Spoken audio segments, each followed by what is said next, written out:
Greetings. Welcome to Into the Light. My name is Schmid, and the topic of today's show is, are you angry with God? For many years, I walked around, and I had stuff inside of me, and I looked good, I sounded good, but I had a broken heart.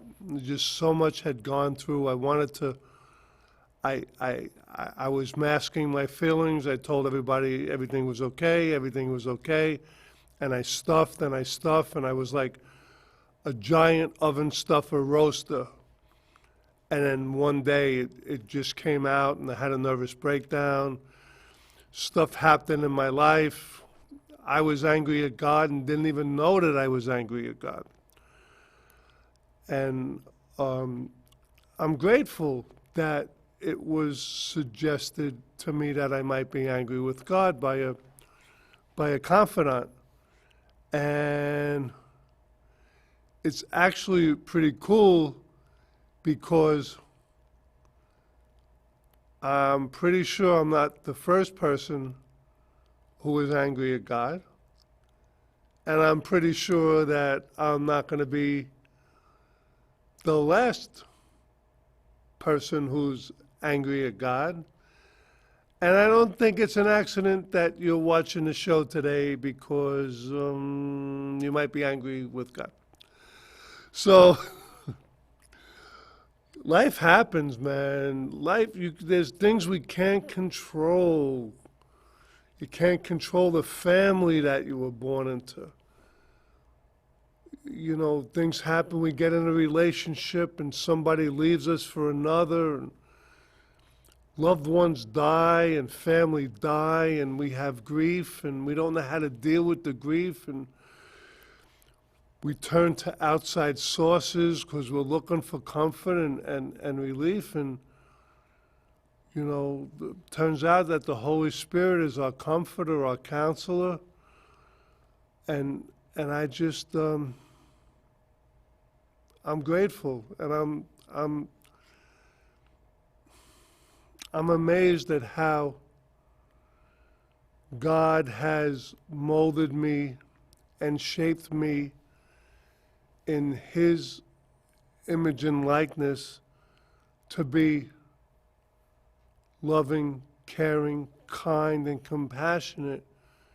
When I was a mess, I was disgruntled, I was a malcontent, I was dishonest, and somewhere along the line, God supernaturally took my heart out and put His character in. And there's like a metamorphosis that occurs when you have a caterpillar. And a caterpillar is a ground dweller. And it goes through a period where things change. And when it changes, like he's all covered up and everything, and he has just enough serum in his arms, or they're not arms, they're actually going to be wings. And he was so used to ground dwelling for so long that he didn't know how to get free, and he didn't know he could get free, but God chose him to be free. But you can't have the freedom without the struggle. And the struggle is when the serum is in his wings, if somebody comes along and tries to help him, he dies because he didn't go through the struggle. And then he comes out and he breaks open the cocoon and he's free as a butterfly, and he can go wherever he wants. And that's how we can be too. You know, the enemy comes to steal, kill, and destroy, and Jesus came to give us life more abundantly. You know, I try to figure out what I'm going to say for these shows and everything, and there's a verse in Psalm 2 that God's talking about the nations coming against him. And it says that he sits in the heavens and laughs. And I kind of think he laughs on me, laughs with me, not at me, because he made me and he loves me and he chose me for such a time as this, when, like, hey, knucklehead, when are you going to get it that I know that you need a topic, I know you need a title, I know that you need a show, I know you need content, you know, and it's been going on for 4 years, you know, and he sits in the heavens and laughs. Ha, ha, ha. That's how much chance people have. They think, you know, the enemy, he was created as an angel of light. And he said, I will exalt myself over the Most High God. He was beautiful, magnificent, and him and a third of his angels were kicked out of heaven. So why was I angry at God? Good question. I'm going to tell you. When I was born, my mom had a nervous breakdown. I almost died at birth. I had 3 suicide attempts. I almost bled to death twice. I almost froze to death. I had 3 head traumas, 4 horseback riding accidents, addicted to many addictions, and God set me free from them all. I think my earliest recollection of my first loss was in 1966, when my father's mother, Nana Rose, died. She was 84 years old, and I thought it was my fault. I thought everything was my fault, you know. And a year later, I had a best friend who was little. Kids would bully me because I was skinny and tall and everything, and kids would pick on kids, and, you know, girls were not nice to the guys. They were just finding out that, you know, like, when you're really little, you don't like girls or you don't like boys, and then you start to see that they might not be so bad and everything. And I got rejected by one of the girls, and then my best friend Peter died in 67, and then in 70, my new best friend Dougie died in a schoolyard accident. They were playing Johnny on a Pony. They jumped on his back and snapped his neck, and he died. So I had 3 serious losses, close people that were close in my life in 5 years. And I didn't know enough to say, why, God, why? It was more like I had a pity party, you know, and I said, why me? A nice guy like me. And it wasn't fun. Now I'm 16.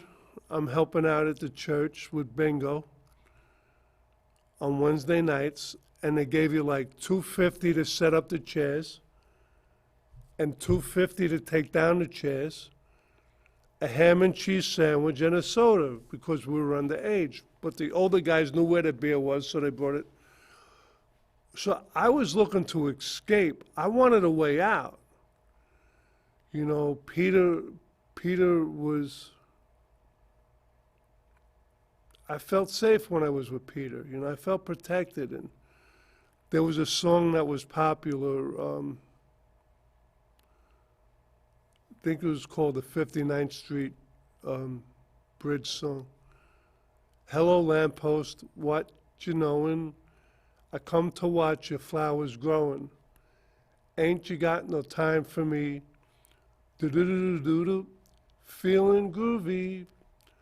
And Peter would take me upstairs and show me how to lift weights and everything. And his dad and his mom owned the candy store, and I worked in a candy store. I was too young to get paid, so I got paid in malteds, and I was skinny. They wanted me to gain weight. And, you know, I tried out for the bowling team, and I didn't make it. I was rejected. And I knew that I was better than my performance that day. So I asked the director of bowling, Brother Jerome, could I have another chance? And it was really the first time that I stood up for myself. I believed I was a good bowler, and I put a lot of practice in, and I made the team. And but I was hurting, you know, when I was in grammar school. The year that my grandmother died, I was in a car accident. I was riding a bicycle the wrong way because I like to see the cars, and somebody was chasing me on a bike, and I pulled out, and the car pulled up, and it hit my head. I went flying 20 feet in the air. I got a concussion. The bike was totaled. They looked to see where the skid marks were because maybe I could get a new bike out of it, but it was definitely my fault. I got my head stuck in a door. I almost bled to death. They took me to the hospital. All around this time that Nana and Peter had died, and it was like one thing after another, and the enemy is like relentless. And I don't think God causes the problems, but I think he allows the problems so we can get through the difficulty with friends who come around us. And for me, it was the Cub Scouts. And they knew that I couldn't come out, I couldn't come to the meeting, and they came to my house. They brought me a game or something so I could occupy my time, you know, and I remember, be prepared. It said, be prepared. And we don't know when things are going to happen. And I think God prepares us. We were born for such a time as this, and I think that God chose us before the foundation of the earth, and he knows the plans he has for us, plans for hope in the future. And I don't think we're an accident. I don't think we're here. I think that the key reason for loneliness isn't the absence of a person, it's the absence of a purpose. And when we have a purpose, when we focus on this God-given purpose, then we have a chance. I sit before you a free man. I went through all this crap. It wasn't fun. I had a job in a bakery with my dad, and I lost my job. I had a nervous breakdown. I was in Creedmoor State Hospital over on Winchester Boulevard, and I wanted to get my job back. And I filed an application, but they wouldn't take me back because I was on medication and because of the machinery and everything. So like 2 years go on, 3 years go on, you know, a few years go on, and I'm working at the racetrack, and I'm taking care of the stable ponies. And it's the end of January, I don't know, maybe January 25th, 1979, 40 years ago. And there's this horse, his name is Bimbo, and he weighs like 1,000 pounds. And he's very fidgety. But I know once I get on, I'm going to be okay. So the guy's holding a horse. I go to get on the horse. The saddle slips. My foot gets stuck in a stirrup. I get dragged, and Bimbo kicks me in the head. So man gets kicked in the head by Bimbo at track, film at 11. It's funny.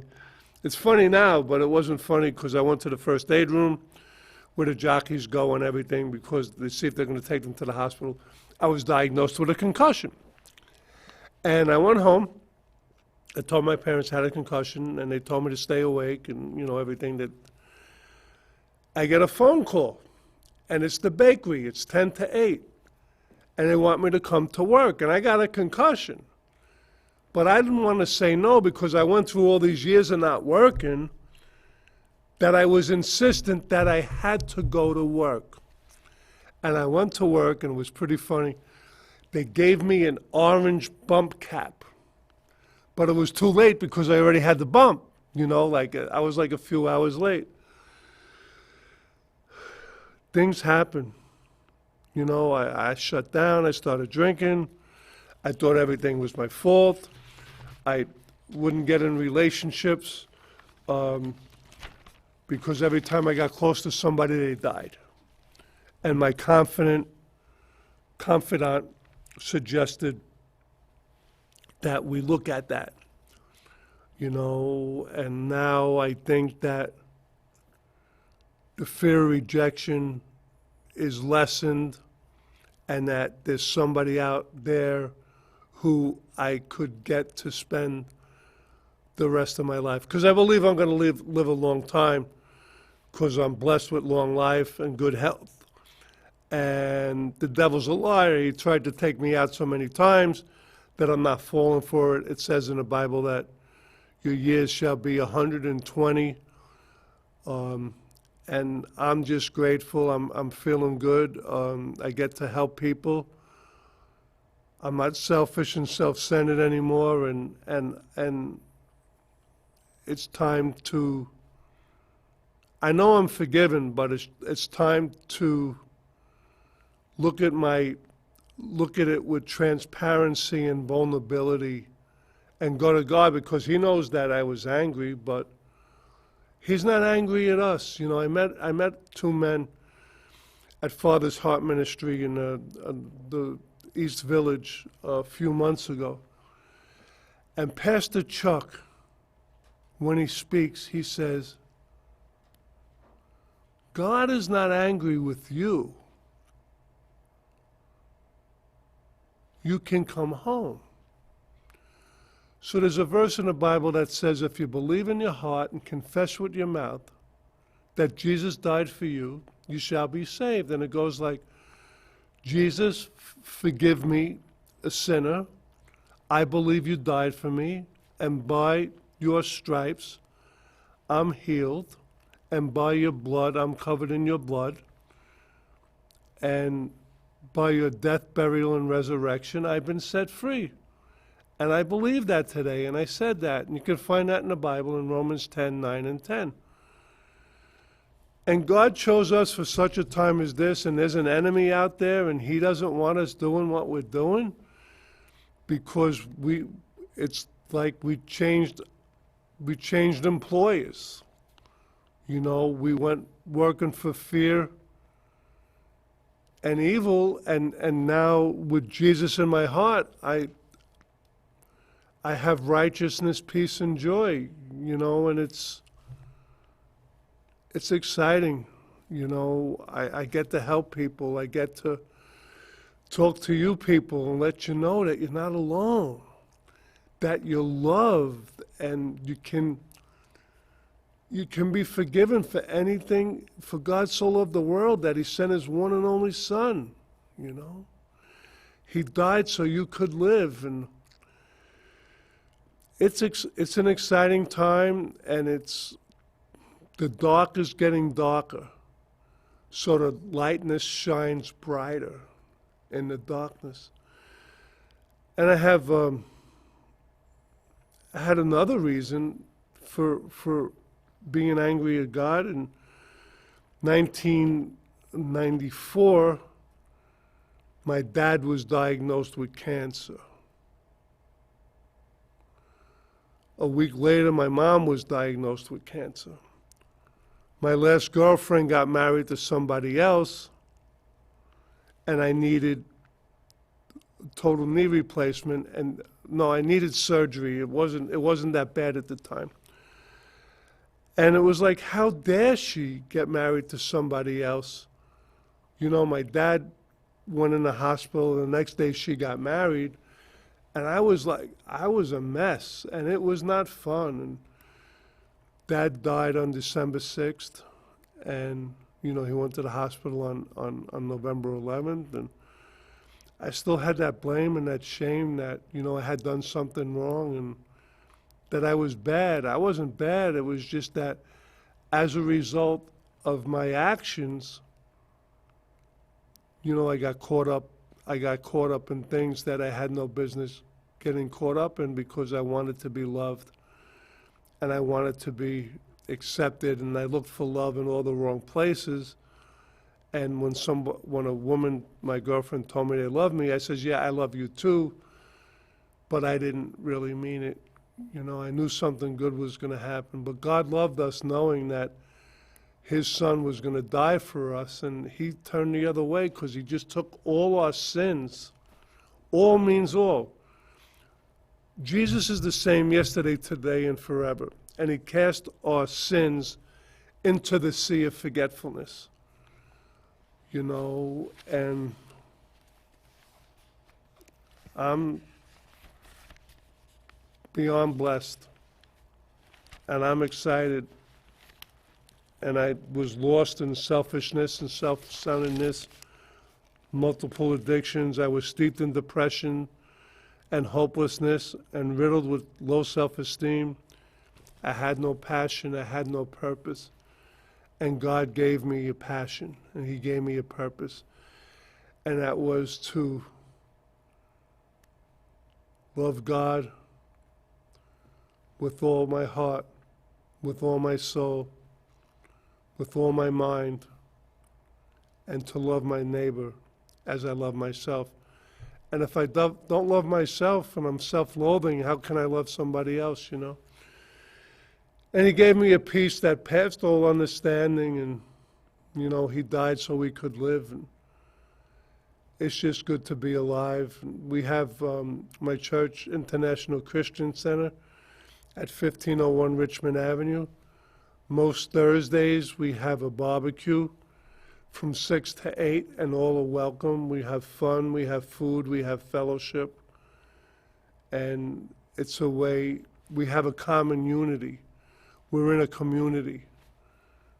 We do things together, and I recently found a school in Manhattan that have the same interest at me, and we get to serve together, and we go to homeless shelters, and we bring a message of faith, hope, and love, and God forgave me, and I had to forgive me. So we have to go through to get through. He loves you. He knows you. He chose you. Get off the pity pot and ask, what do you want me to do? It's different. It's really different. God has made a way where there seemed to be no way. That I had waited for at least 4 years to get my job back in a bakery, and of all days, to get kicked in the head by a horse and then be stupid enough to go to work to a concussion because I wanted to make up for lost time. We're not going to make up for lost time, so forget it.